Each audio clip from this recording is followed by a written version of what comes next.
도대체 대출이 얼마가 나오는지 알아야 내가 얼마까지 입찰할 수 있는지 알 수 있겠죠? 소득이 없어도 가능하고요. DSR 한도를 초과해도 가능합니다. 입찰하기 전에 꼭 필요한 돈이 얼마인지 계산을 해보셔야 돼요. 낙찰받고 나서 이런 잔금 낼 돈이 모자르네 하면 보증금 다 날리는 거예요. 대출은 진짜 웬만하면 다 나와요. 하기도 전에 포기하지 말고 오늘 알려드린 대로 꼭 한번 알아보세요. 아파트나 빌라 대출은 보통 70% 정도 나온다고 생각하시면 돼요. 그러면 얼마까지 입찰해도 될까요? 내 투자금의 3배까지는 입찰하셔도 됩니다. 내가 투자금이 4천만 원이 있어. 그러면 1억 2천까지는 쓰셔도 돼요. 대출이 얼마 나오는지는 어떻게 하는 거냐고요? 대략적으로 정해진 비율이 있습니다. 먼저 무주택자는 감정가의 70% 그리고 낙찰가의 80% 중에 낮은 금액으로 대출이 가능합니다. 예를 들어 볼게요. 감정가가 1억 5천인 물건을 1억 2천에 낙찰받았어요. 그러면 감정가 1억 5천의 70%는 1억 5백만 원이고요. 낙찰가 1억 2천의 80%는 9,600만 원입니다. 그러면 둘 중에 낮은 9,600만 원을 대출받을 수 있는 거예요. 1주택 이상이신 분들은 조금 달라요. 감정가의 70%가 아니라 감정가의 60%와 낙찰가의 80% 중에 낮은 금액으로 대출이 됩니다. 마찬가지로 계산해보면 감정가 1억 5천의 60%는 9천만 원, 낙찰가 1억 2천의 80%는 9,600만 원. 이번에는 감정가의 60%가 9천만 원으로 더 낮기 때문에 9천만 원이 대출이 되는 거죠. 그래도 낙찰가 기준으로 했을 때 75%가 대출이 되는 거예요. 그렇기 때문에 보수적으로 70% 정도는 대출이 된다고 말씀드린 거죠. 그렇기 때문에 싸게 낙찰받는 게 중요한 거예요. 우리가 낙찰을 싸게 받을수록 대출 비율이 이 80%에 점점 가까워지는 겁니다. 반대로 내가 감정가와 비슷하게 비싸게 낙찰을 받으면 이 60%에 점점 가까워져서 대출 비율이 줄어드는 거죠. 그런데 1주택 이상이면 우리가 조심해야 될 게 하나 더 있습니다. 바로 DSR이죠. DSR은 쉽게 얘기해서 내가 1년 동안 내는 이자랑 원금의 총 합이 내가 버는 소득의 몇 프로냐를 계산하는 건데요. 정부에서 이걸 40%로 규제를 해놓은 상태예요. 이게 어느 정도의 숫자인지 감이 안 오시죠? 예를 들어서 내가 연봉이 5천만 원이에요. 그런데 3억을 대출하고 싶어요. 이걸 40년 만기로 4%를 대출하면 DSR이 39%가 나옵니다. 그러면 내가 3억 이상으로 추가 대출을 하기가 쉽지 않은 거죠. 여기에 요즘은 스트레스 DSR까지 적용을 하기 때문에 여기에서 추가적으로 1천만 원, 2천만 원 정도 더 줄어든다고 생각하시면 돼요. 그래서 보통 소득이 많지 않으면 경매를 하실 때는 한 채씩만 낙찰받고 다시 매도를 하고 다시 낙찰을 받는 걸 추천을 드려요. 하지만 한 채로는 부족하게 느끼실 수 있잖아요. 그럴 때는 방법이 있습니다. 바로 매매사업자를 활용하는 거예요. DSR은 개인의 대출 총량을 규제하는 거예요. 그런데 매매사업자 대출은 사업자 대출이에요. 개인이랑 상관이 없죠. 그러니까 DSR이랑 상관이 없어요. 그러니까 40% 이런 거 상관없이 대출이 가능합니다. 단 매매사업자 또한 소득은 똑같이 봅니다. 매매사업자로 하려면 사업자 등록은 언제 해야 하는지도 많이 물어보시는데요. 매매사업자로 대출을 하시려면 대출 신청하기 전에만 등록하시면 됩니다. 즉 낙찰받은 이후에 등록을 하셔도 전혀 상관이 없어요. 매매사업자에 대해 더 궁금한 게 있으신 분은 제가 전에 정리해 놓은 영상이 있으니까 참고하시면 좋을 것 같아요. 그리고 대출하는데 하나의 고비가 더 있습니다. 바로 반공제인데요.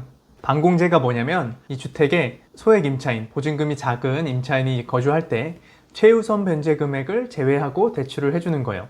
여기서의 최우선 변제 금액이 뭐냐면 이 소액 임차인이 은행이 대출된 때보다 나중에 전입을 했더라도 보증금의 일정 금액을 먼저 배당을 해주는, 먼저 돌려주는 거예요. 그런데 이렇게 은행 대출보다 이 소액 임차인을 돈을 먼저 돌려주면 그만큼 은행은 돈을 받을 수 없겠죠.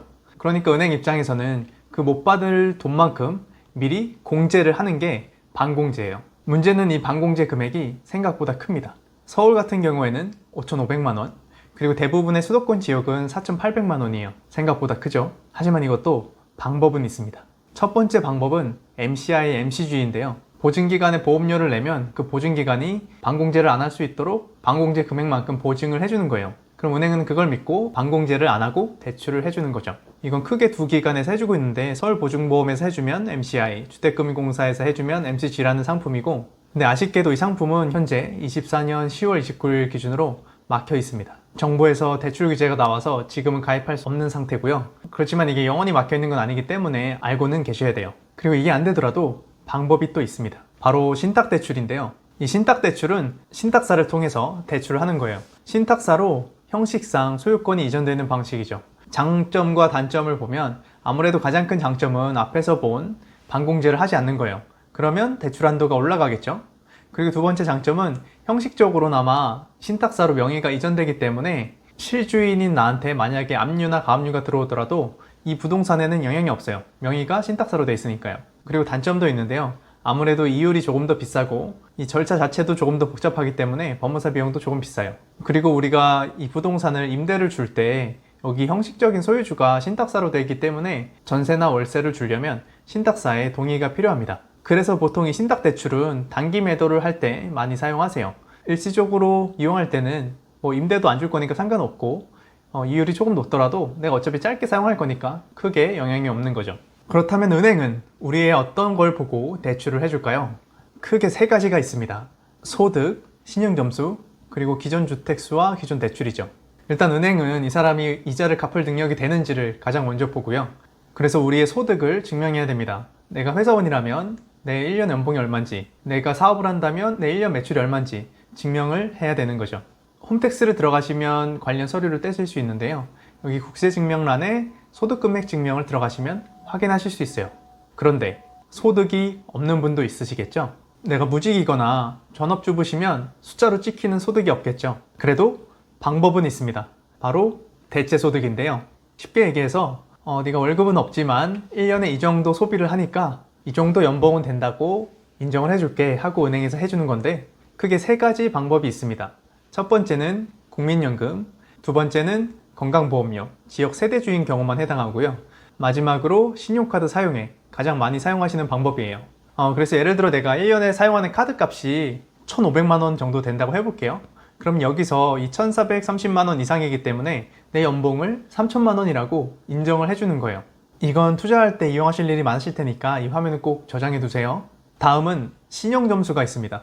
이 신용점수가 6등급 이하가 되게 되면 1금융권이나 2금융권에서 대출이 좀 제한적이에요. 그러니까 내 신용점수를 적어도 700점에서 750점 이상은 만들어 두시는 게 좋습니다. 이 신용점수는 토스, 카카오뱅크, 네이버페이 같은 곳에서 쉽게 확인하실 수 있고요.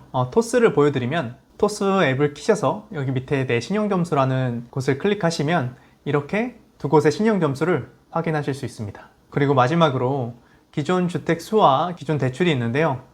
왜냐하면 그에 따라 DSR에 영향을 주기 때문이죠. 이 DSR이 어렵다면 그냥 네이버에 쳐보시면 돼요. 네이버에 DSR이라고 치시면 이렇게 금융계산기가 나옵니다. 그러면 여기에 내 소득은 얼마고 내가 어떤 대출을 할 건지 입력을 하시면 이렇게 DSR은 얼마다 라고 나오게 돼요. 그런데 이 조건들이 다 만족하더라도 대출이 안 나올 수 있는 경우가 있어요. 첫 번째는 5천만 원 이하의 소액 대출입니다. 이 대출 금액 자체가 너무 작으면 은행에서는 남는 게 없기 때문에 좀 꺼리기도 하고요. 이 대출 금액이 작다는 건 우리가 담보로 잡는 주택의 가치도 낮다는 거겠죠. 그러면 은행에서 대출을 잘 취급하지를 않습니다.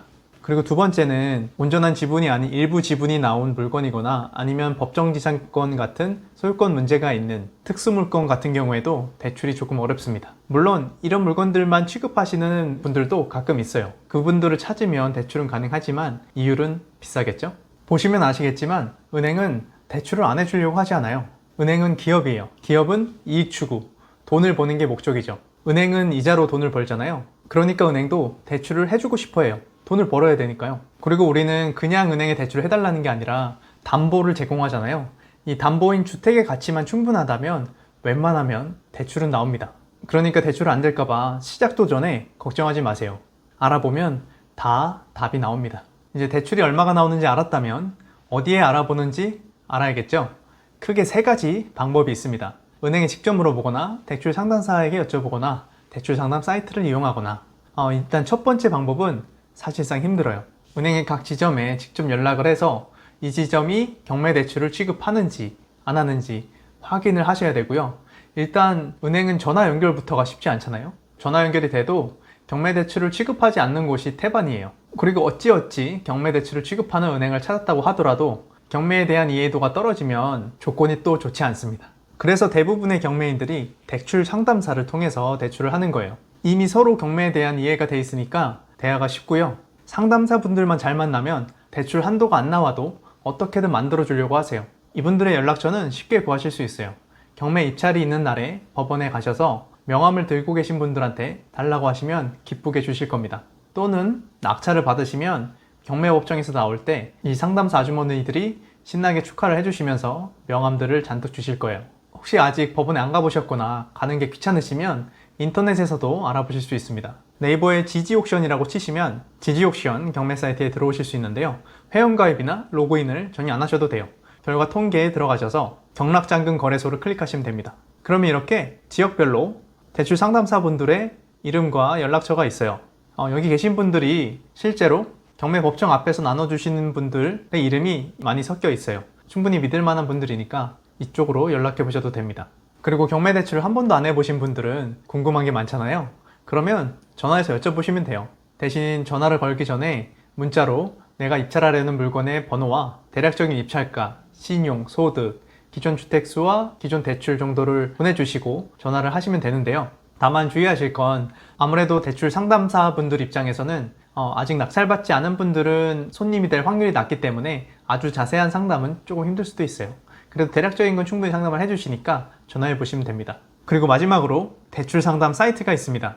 마찬가지로 네이버에 경매를 위하여라고 검색을 해보세요. 그러면 여기서 경락잔금 대출 문의에 게시판을 이용하시거나 전화를 하시면 되는데 자세한 상담을 하시고 싶으시다면 한 통당 10,000원에 상담을 해주니까 처음에는 한번 이용해 보셔도 좋아요.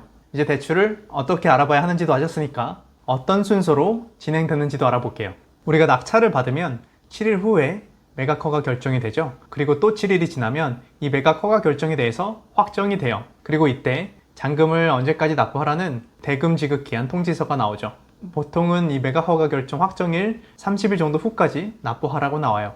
그러면 이 확정일부터 잔금 납부를 할 수 있거든요. 그러면 우리는 이 낙찰일부터 이 확정일까지 2주 동안 대출을 알아보시면 좋아요. 알아보실 때는 대출 한도, 이율, 그리고 중도 상환 수수료, 법무사비 정도는 꼭 알아보세요. 그리고 여러 상담사분들한테 온 조건 중에 마음에 드는 조건을 고르셨다면 그분과 진행을 하고 싶다고 얘기를 하시면 되고, 그러면 이제 은행이랑 신용조회도 해보고 내가 실제로 대출이 가능한지 최종 확인한 다음에 서류를 작성하실 거예요. 자서를 한다고 하죠.